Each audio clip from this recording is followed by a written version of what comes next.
الحمد لله وكفى وسلام على عباده الذين اصطفى أما بعد فأعوذ بالله من الشيطان الرجيم بسم الله الرحمن الرحيم وإذ يرفع إبراهيم القواعد من البيت وإسماعيل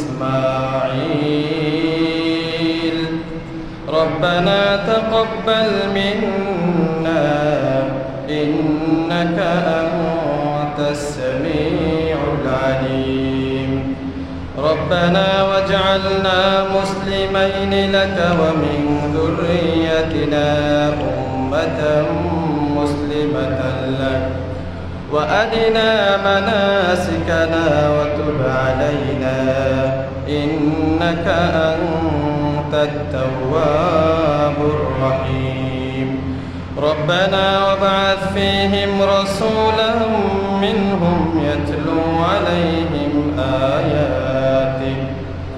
يتلو عليهم آياتك ويعلمهم الكتاب والحكمة ويزكيهم إنك أنت العزيز الحكيم وقال تعالى في شان حبيبه ومحبوبه إن الله وملائكته يصلون على النبي يا أيها الذين آمنوا صلوا عليه وسلموا تسليما اللهم صل على محمد وعلى آل محمد كما صليت على إبراهيم وعلى آل إبراهيم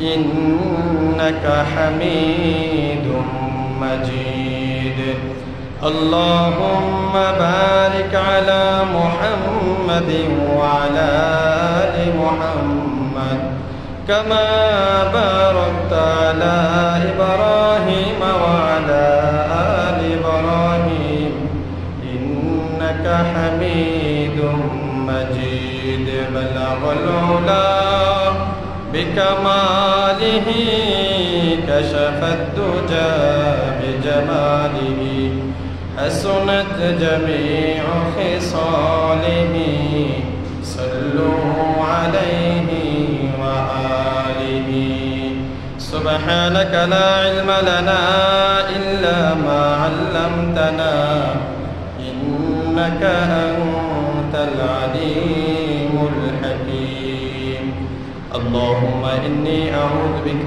من شر سمعي ومن شر بصري ومن شر لساني ومن شر قلبي ومن شر مني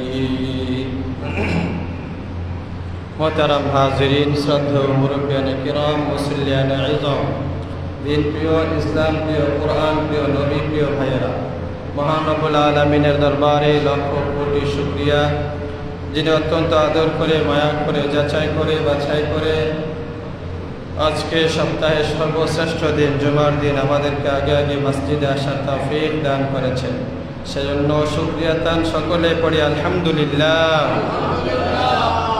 लक्ष कोटि दुरूद सलाम विश्व मानवतार मुक्तिर दूत आक़ाए नामदार ताजदार मदीना सरकार दो आलम सरवार कायनात रहमतुल लिल आलमीन क़ुदवतुल लिल मुमिनीन इमामुल मुरसलीन खातमुन नबिय्यीन हज़रत मुहम्मद मुस्तफ़ा सल्लल्लाहु अलैहि वसल्लम मोहतरम हाजिरीन आज के आमरा जे जुमाते उपनीत हयेछि एटी आरबी मास अनुयायी जिलकद मासेर द्वितीय जुमा अल्लाह ताआला पवित्र कुरआनुल कारिमे जे चारटी मासके सम्मानित मास बोले घोषणा करेछेन आशहुरे हुरुम बोले घोषणा करेछेन से सम्मानित चार मासेर एकटी मास हलो जिलकद আল্লাহ রাব্বুল আলামিন বলেন ইন্না ইদ্দাতাশ শুহুরি ইনদাল্লাহ ইন্না ইদ্দাতাশ শুহুরি ইনদাল্লাহি 12 শাহরা। রব্বুল আলামিন বলেন, আল্লাহ তাআলার কাছে পবিত্র মাস, সম্মানিত মাস, আল্লাহ তাআলার কাছে আল্লাহ তাআলা সৃষ্টি করেছেন 12টি মাস। পৃথিবীর শুরু থেকে আসমান জমিন যেদিন সৃষ্টি করেছেন সেদিন থেকে 12 মাস। এর মধ্যে 4টি মাসকে আল্লাহ তাআলা সম্মানিত করেছেন। সে 4টি মাসকে হাদিসের মধ্যে নবীজি সাল্লাল্লাহু আলাইহি ওয়াসাল্লাম বলেন, জিলকদ, জিলহজ, মুহররম, রজব। জিলকদ, জিলহজ, মুহররম, রজব, এই 4 মাসের মধ্যে এই জিলকদ মাস এখন শুরু হয়ে গেছে, আজকে দ্বিতীয় জুমা। তাহলে আমরা একটা সম্মানিত মাসের মধ্যে আছি। সম্মানিত মাস হওয়ার কারণে মাসের ফজিলত, মর্যাদা বেশি। সেই হিসাবে আমাদের সব সময় মাথায় রাখতে হবে যে এই মাসের মর্যাদা যেমন বেশি, এই মাসে গুনাহ অপরাধ করলে তার শাস্তি এবং অপরাধটাও বেশি বড় আকারে ধরা হবে। কারণ এই আয়াতের শেষে আল্লাহ বলেছেন, ফালা তাযলিমু ফীহিন্না আনফুসাকুম। অতএব এই মাসসমূহের মধ্যে, সম্মানিত মাসসমূহের মধ্যে তোমরা তোমাদের নিজেদের উপর জুলুম করিও না। জুলুমের অর্থ হলো তোমরা নিজেদের উপর জুলুম করার অর্থ হলো গুনাহ করিও না, নিজেকে জাহান্নামের উপযোগী বানাইও না। তাহলে গুনাহ এটা তো সবসময় হারাম, বিশেষ করে এই 4 মাসে। কথার কথা মনে করেন গীবত বলা বা অতিরিক্ত কথা, অনেক ফাহেসা কথা, অশ্লীল কথাবার্তা বলা, এগুলো সব জায়গায় নিষেধ। কিন্তু মসজিদে আসলে আরেকটু গুরুত্ব বেড়ে যায়। এই মসজিদে এই কথা বলে না, বলি না আমরা মসজিদে আসছে, চুপ করেন। তার মানে মসজিদে একটা সম্মানিত জায়গা। যে কথাগুলো বলতেছে ওইগুলো তো অন্য জায়গায়ও হারাম, কিন্তু মসজিদে আরও বেশি গুরুত্বটা বেড়ে যায়। এখানে আসলে এই কথাগুলো বলা যায় না। বাহিরে যেমন নিষেধ, মসজিদেও নিষেধ, কিন্তু এই নিষেধাজ্ঞাটা আরও একটু বেশি কড়াকড়িভাবে। ঠিক তদ্রুপ হারাম কাজ সবসময় নিষেধ, বিশেষ করে এই সম্মানিত মাসসমূহে। তাহলে সম্মানিত মাসের প্রথম মাস শুরু হয়ে গেছে জিলকদ। তো সম্মানিত মাস হওয়ার কারণে এটার ফজিলত যেমন বেশি, সাথে সাথে আমাদের আরও বেশি ফজিলত এবং মর্যাদার কথা এই মাস থেকে শুরু হয়ে যায়। কারণ এই মাসটা হলো হজের মাস। কিসের মাস? হজের মাস। শাওয়াল মাস থেকে হজের কার্যক্রম শুরু হয়ে যায়। আল্লাহ রাব্বুল আলামিন বলেন, আল হাজ্জু আশহুরুম মালুমাত ফামান ফারাদা ফীহিন্নাল হাজ্জ ফালা রাফাথা ওয়ালা ফুসুক ওয়ালা জিদালা ফিল হাজ্জ ওয়ামা তাফআলু মিন খাইরিন ইয়া'লামুহুল্লাহ ওয়াতাযাওয়াদু ফাইন্না খায়রাজ যাদি তাকওয়া ওয়াত্তাকুন ইয়া উলিল আলবাব। রব্বুল আলামিন বলেন, হজের জন্য নির্ধারিত কিছু মাস আছে। নির্ধারিত মাস কি? অন্য সময়, সারা বছরের অন্য সময় এহরাম বাঁধলে হজের এহরাম আদায় হবে না। সময় শুরু হওয়ার পরে এহরাম বাঁধতে হবে। সে সময়টা শাওয়াল থেকে শুরু হয়ে যায়। শাওয়াল, জিলকদ আর জিলহজের মাঝে তো হজের মূল কার্যক্রম শুরু। তো এর আগে যদি কেউ এহরাম বেঁধে ফেলে হজের এহরাম, তাহলে এটা হবে না। হজের এহরাম এই সময়ের মধ্যে বাঁধতে হয়। অলরেডি আমাদের বাংলাদেশ থেকেও কয়েক জামাত হাজী সাহেব মক্কা চলে গিয়েছেন আলহামদুলিল্লাহ, এবং আস্তে আস্তে যাবেন ঈদের আগ পর্যন্ত। আজকে জিলকদের সম্ভবত 10 তারিখ, তাহলে আর 1 মাস, কুরবানি ঈদের 1 মাস আছে। এর ভিতরেই হজের কার্যক্রম শেষ হয়ে যায়। তাহলে এই সময়টাতে আমরা গুরুত্বপূর্ণ 2টি ইবাদত সামনে দেখতেছি, একটা হলো হজ আর একটা হলো কুরবানি। হজের মাস যেহেতু শুরু হয়েছে, এই হজের মাস আসলে আমাদের মনস্পটে যেই দৃশ্যটা ভেসে ওঠে সেটা হলো হযরত ইব্রাহিম আলাইহিস সালাম এবং ইসমাইল আলাইহিস সালামের কুরবানি, তাদের আত্মত্যাগ, তাদের যেই চেষ্টা, সাধনা, মুজাহাদা ছিল সেগুলো। তাছাড়া হজ একটা ইসলামের মূল স্তম্ভের মধ্যে একটি অন্যতম স্তম্ভ। রাসূল পাক সাল্লাল্লাহু আলাইহি ওয়াসাল্লাম বলেন, বুনিয়াল ইসলামু আলা খামসিন শাহাদাতি আল্লা ইলাহা ইল্লাল্লাহ ওয়া আন্না মুহাম্মাদার রাসূলুল্লাহ ওয়া ইকামিস সালাহ ওয়া ইতাইজ যাকাহ ওয়াল হজ্জ ওয়া সাওমি রমাদান আও কামা ক্বালা আলাইহিস সালাতু ওয়াস সালাম। নবীজি বলেন, ইসলামের ভিত্তি হলো 5টি জিনিসের উপর, 5টি ইসলামের স্তম্ভের উপর। ইসলামের 5টি ভিত্তির মধ্যে 1 নম্বর হলো শাহাদাতু আল্লা ইলাহা ইল্লাল্লাহ ওয়া আন্না মুহাম্মাদার রাসূলুল্লাহ। এই কথার সাক্ষ্য দেওয়া যে আল্লাহ তাআলা ছাড়া কোনো মাবুদ নাই, মুহাম্মদ সাল্লাল্লাহু আলাইহি ওয়াসাল্লাম আল্লাহ তাআলার রাসূল। এটা হলো এক নম্বরে, যেটাকে আমরা সংক্ষেপে বলি কালেমা।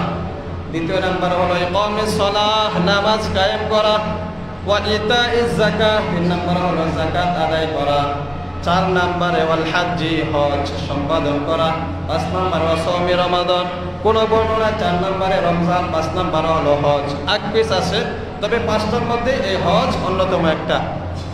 তাহলে মূল একটা ইবাদত এই মাস থেকে শুরু হতে যাচ্ছে, হজের কার্যক্রম। হাজী সাহেবগণ অনেকে চলে গিয়েছেন এবং অনেকেই যাবেন। তো এই হজটা কিসের থেকে শুরু হলো, কি কারণে আল্লাহ তাআলা এই হজের বিধান দিয়েছেন, কোথা থেকে এই বিধানটা চালু হলো? হজ রব্বুল আলামিন শুরু থেকে হজের কার্যক্রম ছিল, ইবাদতের ক্ষেত্রে বিধিবিধান কিছুটা ভিন্ন ছিল, কিন্তু বাইতুল্লাহ শরীফের তাওয়াফ এটা শুরু থেকেই ছিল। কুরআনুল কারীমে সূরাত আলে ইমরানের মধ্যে রব্বুল আলামিন বলেন, ইন্না আউওয়ালা বাইতু উদিয়া লিন-নাস লাল্লাযী বিবাক্কাতা মুবারাকান ওয়া হুদাল লিল আলামিন ফীহি আয়াতুম বাইয়িনাতুম মাকামু ইব্রাহিম ওয়া মান দাখালাহু কানা আমিনা ولله على الناس حج البيت من استطاع إليه سبيلا ومن كفر فإن الله غني عن العالمين। সূরা আলে ইমরানের 96 নম্বর আয়াতে আল্লাহ রাব্বুল আলামিন বলেন, নিশ্চয় পৃথিবীর মধ্যে সর্বপ্রথম ঘর, যে ঘরটাকে বানানো হয়েছে ইবাদত করার জন্য, সেই ঘরটা মক্কায় অবস্থিত। সুবহানাল্লাহ। কোরআনে রব্বুল আলামিন বলেন বাক্কায় অবস্থিত। মক্কা বলছেন না, কি বলছেন? বাক্কা। মক্কার আদি নাম ছিল বাক্কা। যেমন আমাদের শহর ঢাকা শহরের আগের নাম ছিল কি? জাহাঙ্গীরনগর। আর কুমিল্লার নাম ছিল ত্রিপুরা, কক্সবাজার নাম ছিল পালঙ্কি, এরকম এক একটা নাম আদি নাম ছিল। সিলেটের নাম ছিল জালালাবাদ, চট্টগ্রামের নাম। তো এই হিসাবে প্রত্যেকটা নাম একটা আদি নাম থাকে। এই মক্কারও আদি নাম, আগের নাম ছিল বাক্কা। মক্কার নাম বাক্কা হলো কেন? এর অনেকগুলা কারণ, প্রায় 19টির মতো কারণ পাওয়া যায়। এর মধ্যে অন্যতম একটি কারণ হলো এটা, এই বাক্কা অর্থ হলো ধ্বংস করে দেওয়া। কি করে দেওয়া? ধ্বংস করে দেওয়া। অর্থাৎ মক্কার মধ্যে রব্বুল আলামিন যে ঘরটা বানিয়েছেন বাইতুল্লাহ শরীফ, এই বাইতুল্লাহ শরীফের মধ্যে কেউ আঘাত করতে গেলে, এটার মধ্যে কেউ যদি কোনো আক্রমণ করতে যায়, তাহলে সে ধ্বংস হয়ে যাবে। সুবহানাল্লাহ। এজন্য এই শহরটার নাম দিয়েছেন আল্লাহ তাআলা বাক্কা। পরবর্তীতে এটার নাম হয়েছে মক্কা। তো এই বাইতুল্লাহ শরীফ নির্মাণ কখন থেকে শুরু হয়েছে? আল্লাহ রাব্বুল আলামিন এই পৃথিবীটাকে সর্বপ্রথম যখন এই পৃথিবীর মধ্যে কার্যক্রম শুরু করবেন, মানুষ বানানোর আরো 2000 বছর আগে আল্লাহ তাআলা এখানে একটা মুক্তার দানার মতো ছিল, এটা থেকে পানির উৎস বের করে দিয়েছেন, পানির ঝর্ণা। মুক্তার দানা, এটা থেকে পানি বের হবে। পানি বের হতে হতে হতে হতে এক পর্যায়ে পানি অনেক বেশি বেড়ে গেল। বলবেন এত ছোট একটা মুক্তা, এটার মধ্যে এত পানি কিভাবে বের হয়? এটা আল্লাহ তাআলার কুদরত।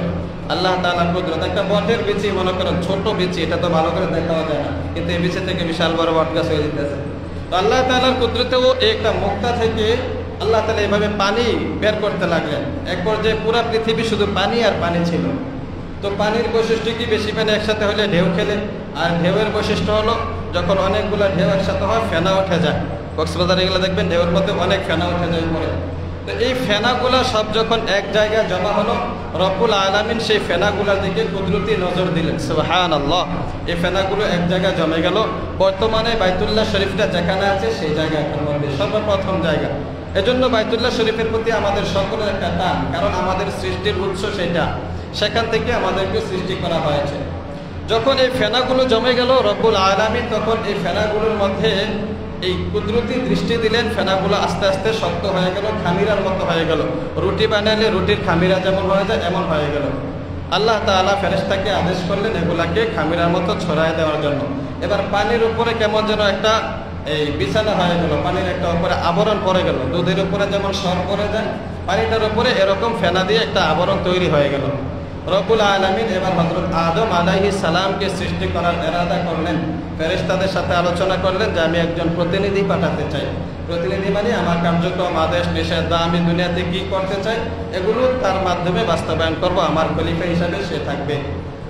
যাই হোক, ফেরেশতাদের সাথে পরামর্শ করার পরে আল্লাহ রাব্বুল আলামিন হযরতে জিবরাইল আলাইহিস সালামকে পাঠালেন যে আদমকে তৈরি করার জন্য তুমি ওই যে পানির উপরে যেই পর্দা পড়ে গিয়েছিল এটাকে শক্ত করে মাটি বানিয়ে দিয়েছিলেন, সেখান থেকে এক খামচি মাটি নিয়ে আসবা, অর্থাৎ পুরাটাকে একসাথে এভাবে এরকম করলে অনেকটা আসবে, এইভাবে নিয়ে আসবা।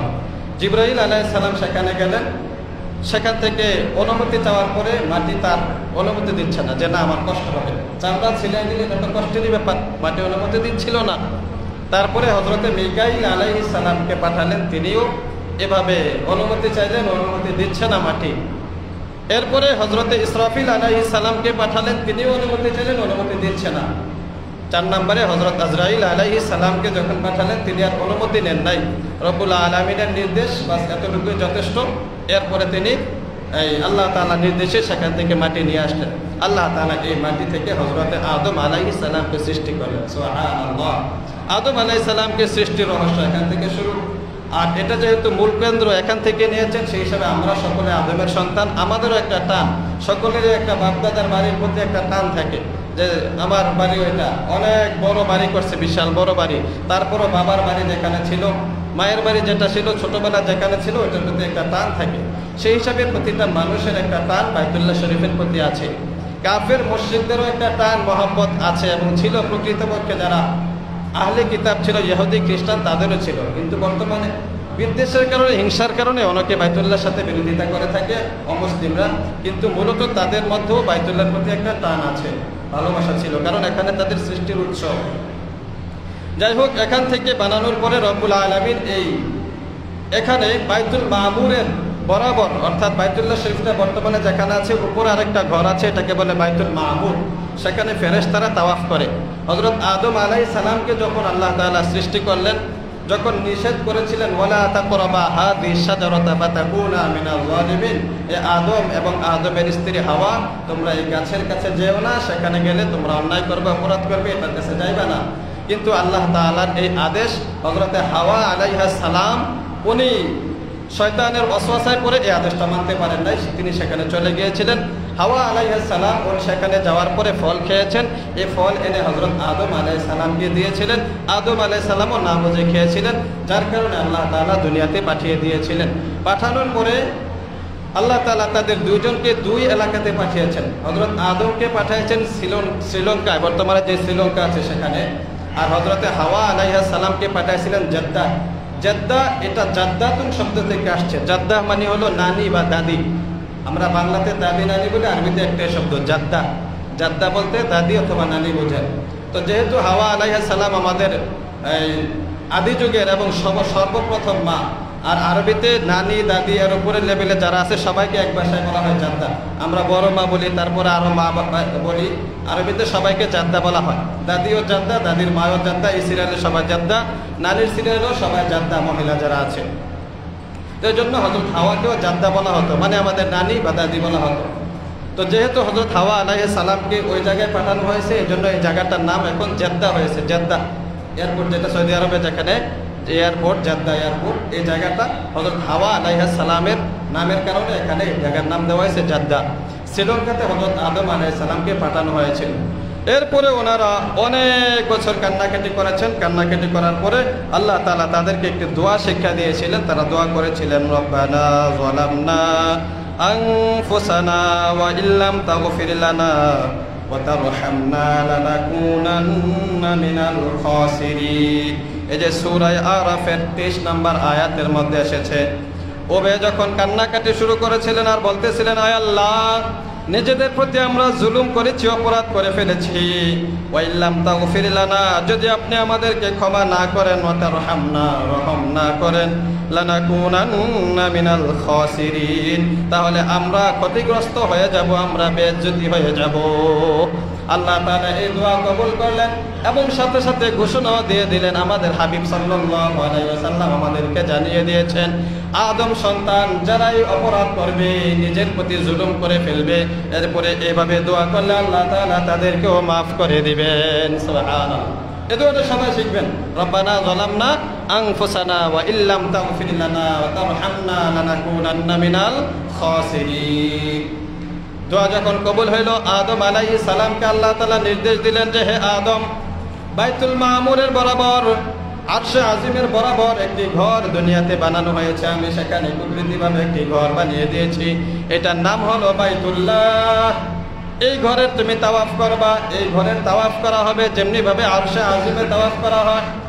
এই ঘরের চতুর্পাশে নামাজ পড়া হবে যেমনি ভাবে আরশে আজিমের চতুর্পাশে নামাজ পড়া হয়। নামাজের বিধান বর্তমানে যেটা আছে এমন না, বরং সেজদা এবং নামাজ এই কথাগুলো আগ থেকেই ছিল। তো আল্লাহ রাব্বুল আলামিন বললেন বাইতুল্লাহর চতুর্দিকেও নামাজ পড়া হবে, তাওয়াফ করা হবে যেমনি ভাবে আরশে আজিমের চতুর্দিকেও তাওয়াফ করা হয়, নামাজ পড়া হয়। আদম আলাইহিস সালাম এইভাবে এই ঘরের সন্ধান পেলেন, এখানে তিনি তাওয়াফ শুরু করে দিলেন। আদম আলাইহিস সালামের পরে ওনার সন্তান শীস আলাইহিস সালাম ছিল। এভাবে নবীগণ একের পর এক এই ঘরের তাওয়াফ করতেন, এই ঘরের আশেপাশে ইবাদত বন্দেগী করতেন। এক পর্যায়ে যখন হযরত নূহ আলাইহিস সালামের জমানা আসলো এবং সেই জমানায় একটি মহাপ্লাবন হয়েছিল, আমরা সবাই জানি নূহ আলাইহিস সালামের জমানায় যেই তুফান হয়েছিল মহাপ্লাবন। তো সেই মহাপ্লাবনে এই ঘরটাকে আল্লাহ তাআলা চতুর্থ আসমানে উঠিয়ে নিয়েছিলেন, বাইতুল্লাহ শরীফকে চতুর্থ আসমানে উঠিয়ে নিয়েছিলেন। এই বাইতুল্লাহ শরীফকে নিয়ে উঠিয়ে নেওয়ার পরে পরবর্তীতে হযরত সালেহ আলাইহিস সালাম, হুদ আলাইহিস সালাম ওনারা আসছেন, অনুসন্ধান করেছেন, অনেক খোঁজাখুঁজি করে ঘরটা পান নাই, সন্ধান পান নাই। এরপরে আরো অনেক বছর পরে আমাদের জাতির পিতা হযরত ইব্রাহিম আলাইহিস সালাম এসেছেন। সুবহানাল্লাহ। ইব্রাহিম আলাইহিস সালাম আসার পরে রব্বুল আলামিন বলেন ওয়াইদ বাওয়ানা লিইব্রাহিম মাকানাল বাইতি আল্লা তুশরিক বি শাইআ ওয়া তাহির বাইতি লিত-তাইফিনা ওয়াল আকিফিনা ওয়ার রুকআইস সুজুদ وأذن في الناس بالحج يأتوك رجالا وعلى كل ضامر يأتين من كل فج عميق। রব্বুল আলামিন বলেন আমি ইব্রাহিম আলাইহিস সালামকে অনুসন্ধান দিয়ে দিলাম, এটার জায়গাটা ঠিকানা দিয়ে দিলাম, কোথায় বাইতুল্লাহ শরীফটা ছিল, মাকানাল বাইতি বাইতুল্লাহর জায়গাটা দেখাইয়া দিলাম। এবার ইব্রাহিম আলাইহিস সালামকে আদেশ করলাম, ও খলিল ইব্রাহিম, আপনি এই ঘরের কাজ করেন, এটার পুনরায় নির্মাণ করেন। রব্বুল আলামিন বাইতুল মামুর থেকে আবার বাইতুল্লাহর চিহ্নটা দেখাইয়া দিলেন। এবার খলিলুল্লাহ ইব্রাহিম আলাইহিস সালাম বাইতুল্লাহ শরীফের কাজ শুরু করে দিলেন। সহকারী হিসেবে নিজের সাথে রাখলেন তার ছেলে ইসমাঈল আলাইহিস সালাম। ইসমাঈল আলাইহিস সালাম ছিলেন সহকারী। ইসমাঈল আলাইহিস সালাম বাবার সাথে এভাবে মসজিদের কাজ করতেন। বাবা মসজিদ নির্মাণ করতেছেন, বাইতুল্লাহ শরীফ যেটা ছিল এটাই মসজিদে হারাম বা বাইতুল্লাহ শরীফের কাজ করছিলেন, ইসমাঈল আলাইহিস সালাম সহযোগিতা করছিলেন। এক পর্যায়ে যখন কাজ করতে করতে বাইতুল্লাহ শরীফের সীমানা কতটুকু হবে, এটার ডিজাইন কেমন হবে, এটা আল্লাহ তাআলার কাছে বললেন। আল্লাহ তাআলা বললেন যে খলিল আপনি কাজ করতে থাকেন, ডিজাইন এটার উচ্চতা সম্পর্কে আমি আপনাকে পরবর্তীতে জানাবো। যখন উচ্চতা শেষ হয়ে যাবে আপনার কাজও বন্ধ হয়ে যাবে, আর উপরে উঠতেও পারবেন না। তো ইব্রাহিম আলাইহিস সালাম কাজ করছিলেন, আরো অনেক উঁচা হচ্ছেন, বাইতুল্লাহ শরীফটা উঁচা হইতেছিল, কিন্তু ইব্রাহিম আলাইহিস সালাম ওইটার উপর পর্যন্ত হাত পৌঁছে না। কিভাবে কাজ করবেন, রব্বুল আলামিন কুদরতিভাবে একটি পাথর পাঠিয়েছিলেন, যেটা বর্তমানে আছে বাইতুল্লাহ শরীফের পাশে। যারা গিয়েছেন দেখবেন মাকামে ইব্রাহিম নামক সোনালী কালারের একটা ছোট মিনারের মতো আছে, এটার মধ্যে পাথরটা আছে। ইব্রাহিম আলাইহিস সালামের পায়ের ছাপ এখনো সেখানে আছে। সুবহানাল্লাহ।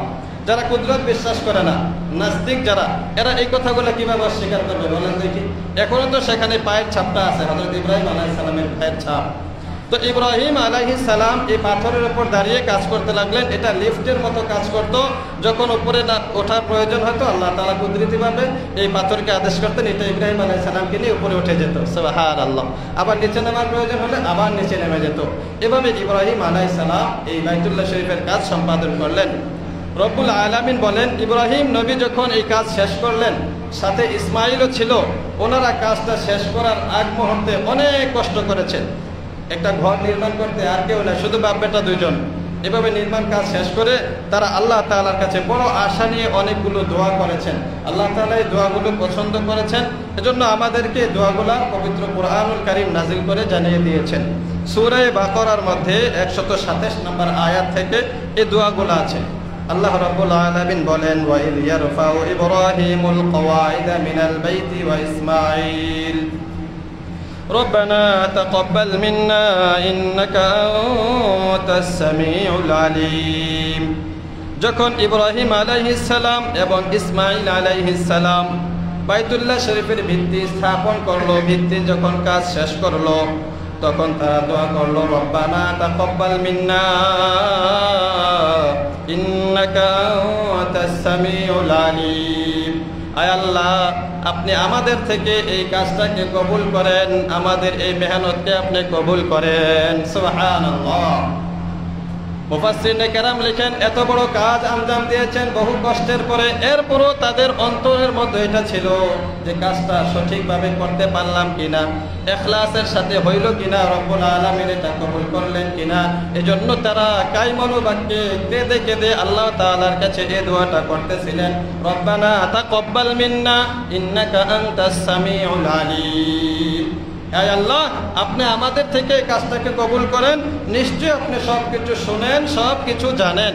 এজন্য ভালো কাজ করলে আল্লাহ তাআলার কাছে কবুলিয়াতের জন্য দোয়া করা চাই যে আল্লাহ এই কাজটা কবুল করেন, এই কাজটা কবুল করেন। এমন না যে করছি বাস কবুল হয়ে গেছে, এরকম না, বরং ভালো কাজ করার পরে অন্তরে এই আশা রাখা, আল্লাহ তাআলার কাছে দোয়া করতে থাকা যে আল্লাহ কাজটা কবুল করিয়েন।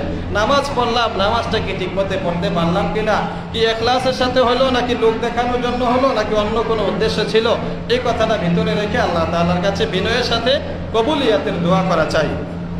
এরপরে হযরত ইব্রাহিম আলাইহিস সালাম দোয়া করলেন, রব্বানা ওয়াজআলনা মুসলিমাইনি লাকা ওয়া মিন যুররিয়াতিনা উম্মাতাম মুসলিমাতাল লাক।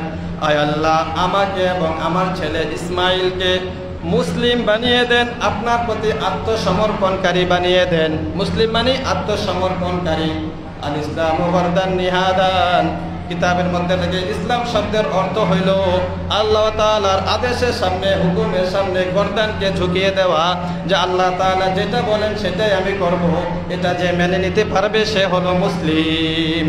ইসলাম শব্দের অর্থ বলি, ইসলাম মানে শান্তি, শান্তি, ইসলাম মানে শান্তি বলি না, ইসলাম মানে শান্তি এই কথাটা না, বরং ইসলাম হলো আল্লাহ তাআলার কাছে আত্মসমর্পণ করা, যে আল্লাহ তাআলা যেভাবে বলবেন এভাবে মেনে নেব। এটা আমার বুঝে আসুক না আসুক, আমার বিবেকে ধরুক না ধরুক, আমার তৌফিকে থাকুক না থাকুক, আমি এটাকে মানার জন্য প্রস্তুত থাকতে হবে। হ্যাঁ, পরবর্তীতে যদি আমি পরিপূর্ণভাবে কাজটা করতে না পারি আল্লাহ তাআলার কাছে ক্ষমা চাইব, তবে মেনে নিতে হবে। এটার নাম হলো ইসলাম।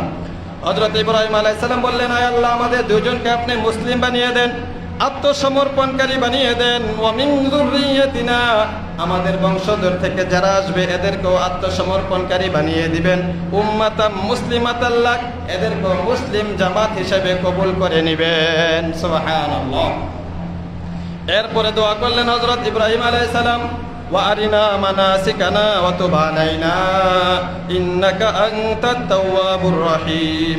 রব্বুল আলামিন, এই ঘর তো বানাইলাম, এই ঘরের হজের বিধিবিধানগুলো আপনি আমাদেরকে শিক্ষা দিয়ে দেন। ওয়া তুব আলাইনা, আমাদের তাওবা আপনি কবুল করেন। ইন্নাকা আনতাত তাওয়াবুর রহিম, নিশ্চয় আপনি তাওবা কবুলকারী অত্যন্ত দয়াময় আল্লাহ।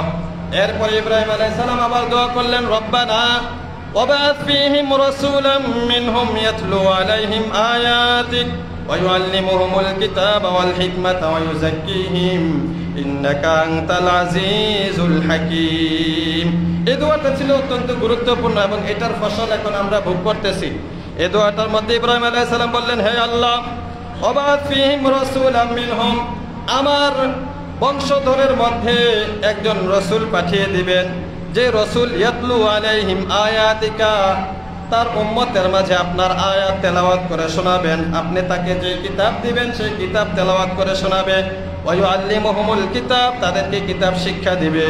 ওয়াল হিকমাতা, তাদেরকে হিকমত শিক্ষা দিবে, সুন্নাহ শিক্ষা দিবে, আদর্শ শিক্ষা দিবে। ওয়া ইউযাক্কিহিম, তাদের আত্মশুদ্ধি করবে, তাদের তাজকিয়া নফস করবে। তাজকিয়া নফস মানে হলো আত্মশুদ্ধি। তাদের মধ্যে যে বদ অভ্যাসগুলো আছে, গুনাহের অভ্যাসগুলো আছে, মন্দ স্বভাবগুলো আছে, এগুলো দূর করে ভালো স্বভাব তাদের মাঝে দিয়ে শিক্ষা দিবে। এরকম একজন রসুল আপনি আমার উম্মতের, আমার বংশধরের মধ্যে পাঠান। আল্লাহ তাআলা এই দোয়াটা কবুল করেছেন এবং সর্বশ্রেষ্ঠ রসুল হযরত মুহাম্মদ সাল্লাল্লাহু আলাইহি ওয়াসাল্লামকে পাঠিয়েছেন। সুবহানাল্লাহ। ইব্রাহিম আলাইহিস সালাম এভাবে যখন বাইতুল্লাহ নির্মাণ শেষ করলেন, আল্লাহ তাআলা বলেন, ওয়া ইয বিতালা ইব্রাহিম রাব্বুহু বিকালিমাতিন ফাতাম্মাহুন্না, আমি ইব্রাহিম আলাইহিস সালামকে অনেকগুলা পরীক্ষা করেছি। ফাতাম্মাহুন্না, তিনি সব পরীক্ষার মধ্যে উত্তীর্ণ হয়েছেন। কোনো পরীক্ষা উনি ফেল করেন নাই। কিতাবের মধ্যে লিখে প্রায় 30টার মতো বড় বড় ওনার পরীক্ষা ছিল। কয়েকটা তো আমরা জানি সাধারণত, যে তাকে আগুনে ফেলা হয়েছিল। তারপরে উনি ওনার ছেলেকে এই বনবাসে দিয়ে এসেছিলেন, ইসমাইল আলাইহিস সালামকে যখন দিয়ে এসেছিলেন মক্কার মধ্যে, তখনও পর্যন্ত সেখানে কোনো আবাদ ছিল না, কোনো মানুষজন থাকতো না। এই মরুভূমি অঞ্চলে ওনার ছোট ছেলে দুধের শিশুকে সেখানে দিয়ে এসেছিলেন। ওনার কষ্টের জিন্দগিটা অনেক লম্বা ছিল। ইব্রাহিম আলাইহিস সালাম এমনিতেই কোনো সন্তান হচ্ছিল না ওনার। 100 বছর, প্রায় কোনো বর্ণনায় 82 বা 99 বছরের কথা আছে, বা 120 বছরের কথাও আছে। এই বয়স পর্যন্ত কোনো সন্তান হচ্ছিল না। অনেক কান্নাকাটি করার পরে আল্লাহ তাআলা ওনাকে একটা সন্তান দিয়েছিলেন, ইসমাইল আলাইহিস সালামকে। ইসমাইল আলাইহিস সালামের পরে ওনার আরেক স্ত্রীর ঘরে আরো একটা সন্তান হয়েছিল, ইসহাক আলাইহিস সালাম। ওই ইসহাক আলাইহিস সালামের সিরিয়ালে অনেক নবী আসছেন। হযরতে ইব্রাহিম আলাইহিস সালামের এক ছেলের নাম ইসহাক। এই ইসহাকের ঘরে যে ছেলে হয়েছে তার নাম হলো ইয়াকুব আলাইহিস সালাম। আর ইয়াকুব আলাইহিস সালামেরই এক নাম ছিল ইসরাইল। ইয়াকুব আলাইহিস সালামের এক নাম ইসরাইল, ইয়াকুব এটার আরেক নাম ছিল ইসরাইল। ইসরাইল এটা হিব্রু ভাষা, বাংলাতে এটাকে বলা হয় আল্লাহর বান্দা, মানে আব্দুল্লাহ। আরবিতে আব্দুল্লাহ, হিব্রু ভাষা ইব্রানি ভাষায় বলা হতো ইসরাইল। ইসরা বলা হতো বান্দাকে, আর ইল বলা হতো আল্লাহকে। আমরা বলি প্রভু, দয়াময়, এরকম বাংলাতে বলি। হিব্রু ভাষায় বলা হতো ইল মানে আল্লাহ, আর ইসরা মানে বান্দা। তো ইয়াকুব আলাইহিস সালামের বংশধর পরবর্তী যারা ছিল এদেরকে বলা হয় বনি ইসরাইল। বনি ইসরাইল মানে ইসরায়েলের সন্তানগণ। ইসরায়েল কিন্তু খারাপ না, এখন তো এদের কারণে নাম খারাপ হয়েছে, ইসরায়েলি পণ্য বা ইসরায়েলি দেশ আমরা বলতেছি। ইসরায়েল আর ইসরায়েল একই কথা, উচ্চারণে একটু ব্যতিক্রম। কিন্তু ইসরায়েল এটা ছিল হযরত ইয়াকুব আলাইহিস সালামের নাম। ওনার সন্তানদেরকে বলা হয় বনি ইসরাইল। বনি মানে সন্তানগণ। যাই হোক, ইয়াকুব আলাইহিস সালামের ছেলে ছিলেন হযরত ইউসুফ আলাইহিস সালাম, এবং আরও ওনার অনেক ভাই ছিল। এই বংশ থেকে একাধারে অনেক নবী এসেছেন। অনেক নবীদের মধ্যে হযরতে ঈসা আলাইহিস সালামও ছিলেন, হযরতে মুসা আলাইহিস সালামও ছিলেন। ওনাদের বংশধরই বর্তমানে ওনাদের অনুসারী যারা দাবি করে ইহুদি এবং খ্রিস্টান, যদিও তারা তাদের নবীর আদর্শের উপরে নাই। যে কিতাব ছিল হযরতে মুসা আলাইহিস সালামের এবং যে কিতাব ছিল হযরত ঈসা আলাইহিস সালামের, সেই কিতাব অনুযায়ী ওনারা বর্তমানে যারা আছে কেউ আমল করছে না, বরং কিতাবকে রদবদল করে ফেলেছে। আর তাছাড়া হযরত মুহাম্মদ সাল্লাল্লাহু আলাইহি সাল্লাম যখন আগমন করেছেন, যখন কোরআন নাজিল হয়েছে, তখন ওই কিতাবের বিধিবিধান সব হয়ে গিয়েছে। আদেশ করা হয়েছে যে এখন কোরআনের বিধিবিধান চলবে, আগের কিতাবের বিধিবিধান চলবে না। কিন্তু তারা আগের কিতাবের বিধিবিধান মতো চলে না, কোরআন মতো চলে না। বর্তমানে তারা নিজেদের মতো করে একটা জগা খিচুড়ি বানিয়ে নিয়েছে, নিজেদের মতো একটা কিতাব বানিয়ে নিয়েছে। যাই হোক, এভাবে নবীদের সিলসিলা, ওই ধারাবাহিকতা, অনেক নবী ছিলেন। কিন্তু ইব্রাহিম আলাইহিস সালামের আরেক সন্তান যে ইসমাইল ছিলেন, এই বংশ থেকে শুধুমাত্র আমাদের নবী হযরত মুহাম্মদ সাল্লাল্লাহু আলাইহি সাল্লামই এসেছেন, আর কেউ না। ইব্রাহিম আলাইহিস সালামের আত্মত্যাগের কথা এবং ইব্রাহিম আলাইহিস সালামের কুরবানির কথা আমাদের এই মাসগুলোতে স্মরণ হয়। কারণ বাইতুল্লাহ শরীফ বানানোর পরে ইব্রাহিম আলাইহিস সালামকে আল্লাহ তাআলা আদেশ করেছিলেন, وأذن في الناس بالحج يأتوك رجالا وعلى كل ضامر يأتين من كل فج عميق। হে খলিল, আপনি মানুষের মাঝে ঘোষণা করে দেন, পাহাড়ের উপর দাঁড়িয়ে, কোন পাহাড়, জাবালে কুবাইস, কোন বর্ণনায় আছে, এই পাহাড়ের উপরে দাঁড়ায়া ঘোষণা করে দেন হজের ঘোষণা। মানুষ যেন এই ঘরের হজ করার জন্য বিভিন্ন দেশ থেকে, বিভিন্ন জায়গা থেকে আসে। ইয়াতুনা মিন কুল্লি ফাজ্জিন আমিক, তারা যেন বিভিন্ন জায়গা থেকে পায়ে হেঁটে, বাহনে করে, ঘোড়ায় চড়ে, উটে চড়ে, যেভাবে হোক এই বাইতুল্লাহর হজ করার জন্য যেন আসে। মুফাসসিরিনে কেরাম লিখেন, ইব্রাহিম আলাইহিস সালামের এই আহ্বান, এই দাওয়াতটা আল্লাহ তাআলা কিয়ামত পর্যন্ত যত বান্দা বান্দি দুনিয়াতে আগমন করবে, যারা বাইতুল্লাহ শরীফের তাওয়াফ করতে পারবে, সবার কানের মধ্যে আওয়াজটা পৌঁছে দিয়েছিলেন, সুবহানাল্লাহ। এবং তারা তখন রূহের জগৎ থেকে জবাব দিয়েছিল, লাব্বাইক আল্লাহুম্মা লাব্বাইক, লাব্বাইক লা শারীকা লাকা লাব্বাইক, ইন্নাল হামদা ওয়ান নি'মাতা লাকা ওয়াল মুলক লা শারীকা লাক। এই তালবিয়াটা করেছিল ইব্রাহিম আলাইহিস সালামের। এই আওয়াজটা রুহানিভাবে আল্লাহ তাআলা পৌঁছে দিয়েছিলেন, যারা কাবা শরীফে তাওয়াফ করতে পারবে, বাইতুল্লাহ শরীফে যেতে পারবে। অনেকে অনেকবার যায়, তারাও অনেকবার এই জবাবটা দিয়েছিল। অনেকে একবার যায়, সে একবার জবাব দিয়েছিল। অনেকের কানে পৌঁছেছিল, তারা জবাব দিতে পারে নাই, বা তাদের কানে ঠিক মতো পৌঁছেও নাই, এরকম লোক যাইতে পারে না। এজন্য বাইতুল্লাহ শরীফের প্রতি মহব্বত, ভালোবাসা থাকা, বাইতুল্লাহ শরীফের মহব্বত অন্তরে থাকা, এটাও ইমানের একটা দাবি, ইমানের একটা তাকাজা। হাবিব সাল্লাল্লাহু আলাইহি ওয়াসাল্লামের এই বাইতুল্লাহ শরীফের প্রতি কি পরিমাণ মহব্বত ছিল, যখন মক্কা থেকে নবীজি হিজরত করে মদিনায় যাচ্ছিলেন তখন বারবার বাইতুল্লাহর দিকে ফিরে ফিরে তাকাচ্ছিলেন আর কাঁদছিলেন, বলছিলেন, বাইতুল্লাহ, হে মক্কা, তোমাকে ছেড়ে আমার যেতে মন চায় না, কিন্তু তোমার অধিবাসীরা আমাকে এখানে থাকতে দিচ্ছে না, যার কারণে আমি যেতে বাধ্য। তো এই বাইতুল্লাহর মহব্বত অন্তরে থাকা, বাইতুল্লাহ শরীফের মহব্বত থাকলে আল্লাহ তাআলা ব্যবস্থা করে দিবেন। এই বাইতুল্লাহ শরীফের ভালোবাসা অন্তরে থাকলে আল্লাহ তাআলা ব্যবস্থা করে দিবেন। ঠিক তদ্রূপ ভালোবাসার নিদর্শন হলো মদিনাতুল মুনাওয়ারা, মক্কা মদিনার ভালোবাসা। এটাও একটা ঈমানের দাবি। একটা মুমিন যে হবে তার ভিতরে মক্কা মদিনার ভালোবাসা অবশ্যই থাকবে। এই মক্কা মদিনার জিয়ারতের জন্য প্রাণপণ চেষ্টা করা, যে মক্কা শরীফের তাওয়াফ, নবীজি সাল্লাল্লাহু আলাইহি সাল্লামের রওজা শরীফের জিয়ারত, এগুলা মুমিনের অন্তরের একটা তামান্না থাকবে, আকাঙ্ক্ষা থাকবে। হযরতে তকি উসমানী একজন বর্তমানে পাকিস্তানের বড় একজন মুফতি আছেন, মুফতি আজম বলা হয় ওনাকে, পাকিস্তানের প্রধান মুফতি। ওনার একটা কিতাব আছে সফরনামা, উনি সেখানে লিখেছেন ওনার একজন বড় বোন ছিল। তো বড় বোন আয়েশা বাবার কাছে আবদার করতেছে যে, বাবা, আমার তো বাইতুল্লাহ শরীফে যাওয়ার অনেক শখ, আমার নবীজি রাসূল সাল্লাল্লাহু আলাইহি সাল্লামের রওজা মুবারকের জিয়ারতের অনেক শখ। এবার ওনার বাবা ছিলেন মুফতি শফি রহমাতুল্লাহ আলাইহি, ওনার লেখা তাফসিরে মাআরিফুল কোরআন আছে বর্তমানে। তো উনি বলতেছেন, না, তোমার তো নবীজির জিয়ারতের তামান্না আকাঙ্ক্ষা দেখতেছে না তোমার ভিতরে। বলে যে, না বাবা, আমার ভিতরে অনেক আশা, অনেক আকাঙ্ক্ষা, আমি নবীজি সাল্লাল্লাহু আলাইহি সাল্লামের রওজা মুবারকের জিয়ারত করব, বাইতুল্লাহ শরীফের তাওয়াফ করব। তো বলে যে, কি প্রস্তুতি নিয়েছো, তোমার কি প্রস্তুতি? বলে যে, আমার তো কোনো প্রস্তুতি নাই, যদি আল্লাহ তাআলা নেন। তখন উনি বললেন যে, এটা তো ভালোবাসার প্রমাণ না, বরং যদি ভালোবাসেই থাকো, প্রকৃতপক্ষে তোমার অন্তরে আশা থেকে থাকে, তাহলে তুমি এখন থেকে কিছু কিছু টাকা জমা করতে থাকো, তারপরে দেখা যাক আল্লাহ তাআলা তোমার এটার সাথে বরকত দিয়ে তোমাকে সেখানে নিয়ে যাবেন। সুবহানাল্লাহ। কিছুদিন পরে উনি মারা গিয়েছেন, বাইতুল্লাহ শরীফে তাওয়াফও করতে পারেন নাই, নবীজি সাল্লাল্লাহু আলাইহি সাল্লামের রওজা মুবারকের জিয়ারতও করতে পারেন নাই। পরবর্তীতে ওনার যে সম্পদ আছে, যেগুলো আছে, সবগুলা তালাশ করে দেখা গেল একটা ছোট একটা কাপড়ের ব্যাগ ছিল, কাপড়ের ব্যাগের উপরে উনি লেখা রাখছিলেন হজের জন্য টাকা, হজের জন্য জমানো টাকা। সেখান থেকে 65 দিরহাম, 65 টাকা, 65 রুপিয়া পেয়েছিলেন, পাকিস্তানের টাকা পেয়েছিলেন। 65 টাকা উনি জমা করেছেন, এরপরে আর উনি জমা করতে পারেন না, এই অবস্থায় উনি মারা গিয়েছেন। মুফতি শফি রহমতুল্লাহি আলাইহি উনি এই টাকাগুলা দেখে অনেক কান্নাকাটি করেছিলেন। তো এরপরে উনি ওনার নিজ খরচে এই বদলি হজ আরেকজনকে দিয়ে করাইছেন, ওনার মেয়ের পক্ষ থেকে আরেকজনকে দিয়ে হজ করাইছেন।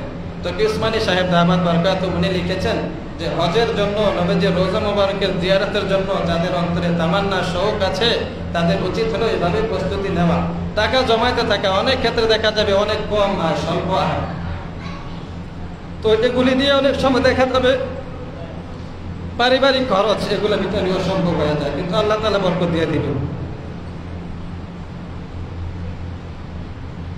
দেখবেন যে টাকাগুলো জমাইছেন, এগুলা দিয়ে ঘুরে যাওয়ার টাকাও হবে না, কিন্তু আল্লাহ তাআলা ব্যবস্থা করে দেবেন, অন্যভাবে যে কোনোভাবে ব্যবস্থা হয়ে যায়। তো বাইতুল্লাহ আর রওজা মুবারকের জিয়ারতের মহব্বত যাদের অন্তর আছে, দোয়া করার পাশাপাশি এভাবে প্রস্তুতি নেওয়া। অনেক ভাইয়েরা এখানে আছেন, এগুলা তো কাল্পনিক অনেকজনের কাছে, যে টাকা পয়সার একটা ব্যাপার হইল, কয়েক লক্ষ টাকা অনেকের ব্যাংকে পড়ে থাকে, বিভিন্ন জায়গায় করে দিচ্ছে, কিন্তু অন্তরের জোর, শোক আর মহব্বত সে পরিমাণ নাই। কয়েকটা জিনিসের মহব্বত, ভালোবাসা, এগুলা মানুষকে বলে বোঝানো যায় না। এগুলার মজা যারা পাইছে তারা দেখবেন এগুলা ছাড়বে না। এর মধ্যে একটা হলো মক্কা মদিনার জিয়ারত। মক্কা মদিনার জিয়ারত, এই ভালোবাসা, এই মজাটা যারা পাইছে, এরা সুযোগ হইলে দেখবেন মক্কা মদিনা চলে যায়। এত বেশি তাদের টাকা পয়সা ইনকাম না, কিন্তু সুযোগ হয়েছে যে কোনোভাবে মক্কা মদিনা চলে যেতেছে। তাদের একটা ফিকির থাকে যে কিছু টাকা হইলে, আরো কিছু হইলে মক্কা মদিনা জিয়ারত করব। আরেকটা হলো রাতের বেলা, গভীর রাতে যে তাহাজ্জুদের নামাজ, এই তাহাজ্জুদের নামাজের যে মজাটা, এটা যারা পাইছে, এটা মানুষকে বলে বোঝানো সম্ভব না। দেখবেন ঘুম ভাঙা গেলে তার পঞ্চায় বেঁধে উজু করে 2 রাকাত নামাজ পড়ি, কারণ এটা অনেক ভালো লাগে। সারাদিন তার অন্তরে একটা শান্তি থাকে যে আজকে রাত্রে, শেষ রাত্রে সবাই যখন ঘুমিয়েছিল, আমি আমার মালিকের সাথে কথা বলেছি। সুবহানাল্লাহ। তো প্রিয় ভাই, আমাদেরকে মক্কা মদিনার জিয়ারতের ভালোবাসা অন্তরে রাখতে হবে, এর জন্য প্রস্তুতি নিতে হবে। আল্লাহ তাআলা আমাদের সকলকে মক্কা মদিনার জিয়ারত নসিব করুন, আমিন। সকলকে হজ্জে মাকবুল নসিব করুন, আমিন। যারা হজে গিয়েছে এই বছর এবং যাবে, আল্লাহ তাআলা সকলের হজকে কবুল করুন, আমিন।